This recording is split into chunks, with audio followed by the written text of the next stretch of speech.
Welcome to the West Wing Week, your guide to everything that's happening at 1600 Pennsylvania Avenue. This week, the president focused on education, science, and innovation before heading out on a West Coast swing ahead of the midterm elections. That's October 15th to the 21st, or the White House Science Fair. Who's using his licenses there? Look at that. Oh!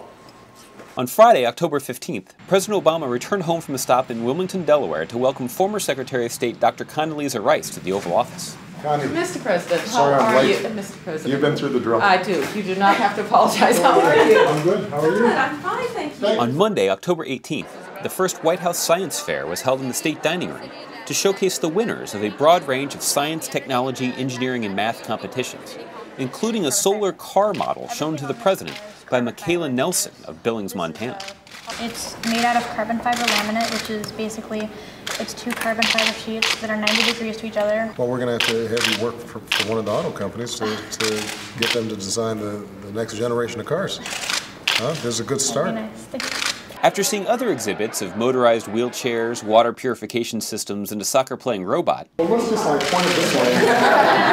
See what happens. the president made remarks about the importance of science and innovation to our economy and our future. We welcome championship sports teams to the White House to celebrate their victories. I've had the Lakers here. I've had the Saints here. I thought we ought to do the same thing for the winners of science fairs. You know, when you win first place at a science fair, nobody's rushing the field or dumping Gatorade over your head. But in many ways, our future depends on what happens in those contests. On Tuesday, October 19th, President Obama encountered a mariachi band in the Cross Hall ahead of his signing of an executive order renewing the White House Initiative on Educational Excellence for Hispanics. Sounded great. That was, thank you so much. Thank you. Thank you very much. Latinos make up the largest minority group in America's schools, and they face challenges of monumental proportions. They are more likely to attend our lowest performing schools, learn in larger class sizes, and drop out at higher rates.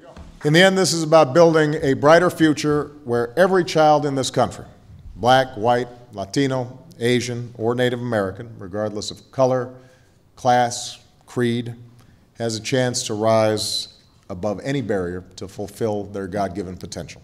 On Wednesday, October 20th, the president left for a West Coast swing to speak to Americans in Oregon, Washington State, California, Nevada, and Minnesota ahead of the midterm elections.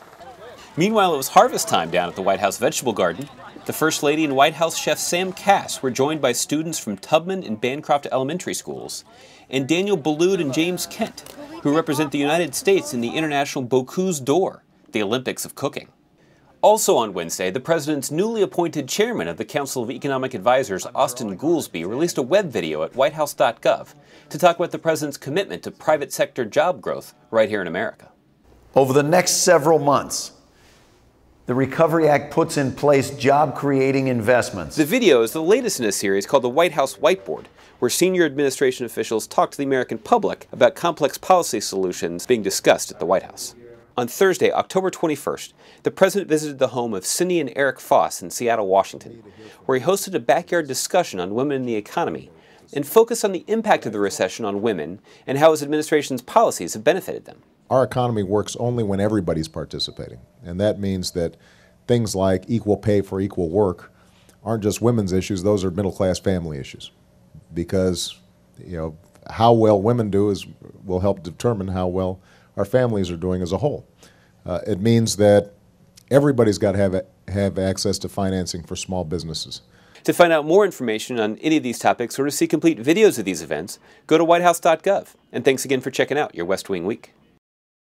Basically from scratch, because when I started this project I didn't know any chemistry. So first I taught myself chemistry, and then I did this was all in the summer after freshman year, so I only had biology knowledge.